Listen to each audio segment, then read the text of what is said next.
Before we get into today's story, be sure to like and subscribe. Thanks. American history's most perennial and oldest mysteries surrounding the fate of the people, landmarks, and society that became known as the Lost Colony of Roanoke. Roanoke was established in 1585 as a starting point for the English in their efforts to create a settlement in North America in the hopes that it could prompt further expansion in the future. However, without any explanation, Roanoke was found suddenly abandoned by its governor, John White, in 1590.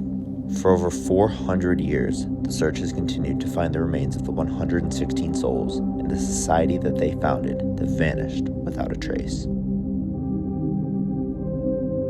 Despite the advent of technology and an ever-increased focus upon this centuries-old American mystery, little more is known by historians of today than was known by John White when he first made the dismaying discovery on August 18, 1590. White's only sign of what happened to his countrymen, the word Croatoan, carved into a tree in the woods.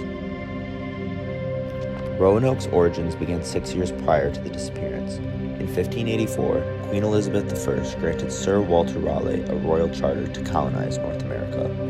The Queen's ultimate goal was to establish a North American base so that England could seize Spanish treasure fleets en route to their South and Central American colonies. Raleigh himself wasn't a part of the inaugural venture.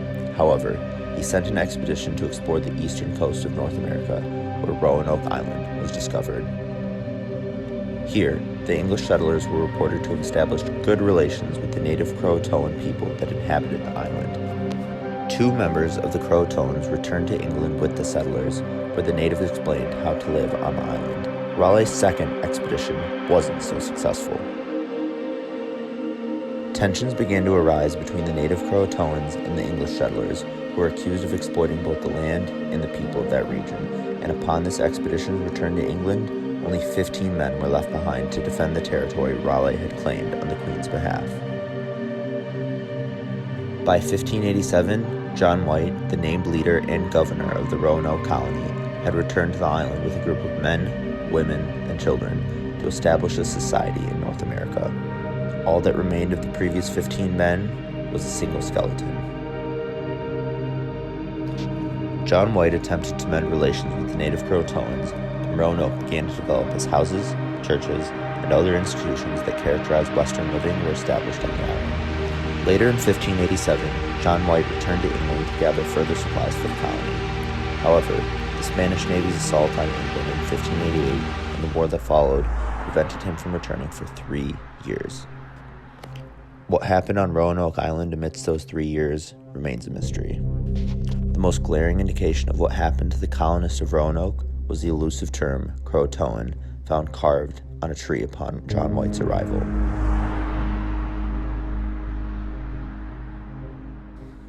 A leading historical theory is that the colonists, low on supplies and unable to sustain themselves amidst a lack of replenishments from England, were forced to absorb into the Croatoan tribe.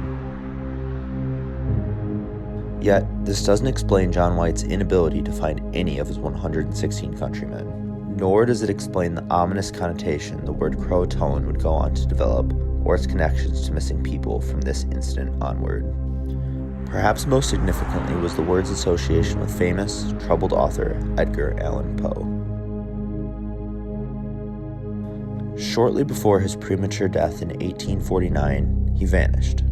Upon location, Poe was deliriously muttering and incoherent until the time of his passing, whereupon he uttered the word Croatoan. The official cause of Poe's death also remains a mystery to this day. Another notable death surrounding the word Croatoan was that of infamous stagecoach robber Black Bart. Prior to his release from prison in 1888, he carved the word into his jail cell. His whereabouts upon release from prison are unknown, and whether he lived or died after leaving the prison house are also unknown. Eerie early American connections to the word Croatoan are riddled throughout many of the country's most enduring mysteries, such as that of famed female pilot Amelia Earhart. Amelia Earhart and her navigator Fred Noonan vanished without a trace in the summer of 1937.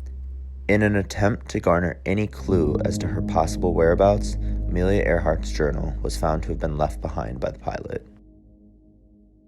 Amongst her entries was the word Croatoan. Her remains have never been found.